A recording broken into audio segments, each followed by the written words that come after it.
मला अभिमान आहे आमचे संभाजी पाटील निलंगेकरजी, ज्यांनी महाराष्ट्राचे मंत्री म्हणून या महाराष्ट्राच्या मराठवाड्याच्या विकासाकरता प्रचंड ताकद मंत्री म्हणून या ठिकाणी आणि या जिल्ह्याचे पालकमंत्री म्हणून महाराष्ट्राच्या सरकारमध्ये एक यशस्वी मंत्री म्हणून काम केलं। आणि आज जर या ठिकाणी विचार केला तर महाराष्ट्रामध्ये सर्वात कष्टाळू, सर्वात लोकप्रिय आणि अत्यंत कर्तव्यदक्ष आमदार म्हणून आमचे मित्र संभाजी निलंगेकरजी या ठिकाणी आमच्या या महाराष्ट्राच्या भूमीकरता, मराठवाड्याच्या भूमीकरता काम करतात आहे। संभाजी पाटील असं नेतृत्व आहे की महाराष्ट्राच्या विधिमंडळामध्ये आपल्या मराठवाड्याकरता, लातूर करता जो हे प्रश्न उपस्थित करतात, मंत्रालयाची 7 मजल्याची इमारत, विधिमंडळाची गोल इमारत, या इमारतीमध्ये जेव्हा संभाजी पाटील आपल्या बाजू मांडतात, तुमची लोकहिताची बाजू मांडतात, तेव्हा महाराष्ट्राचे मुख्यमंत्री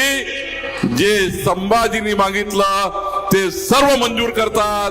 खऱ्या अर्थाने महाराष्ट्राच्या मंत्रिमंडळामध्ये अत्यंत आदराचं स्थान ज्या अत्यंत चांगल्या आपल्या कष्टाळू नेत्यांना आहे त्या व्यक्तीचं नाव या ठिकाणी संभाजी पाटील निलंगेकर आहे। बंधू भगिनींनो, खऱ्या अर्थाने लोकनेता कसा असावा तो संभाजी पाटलासारखा असावा, संभाजी पाटलासारखा असावा।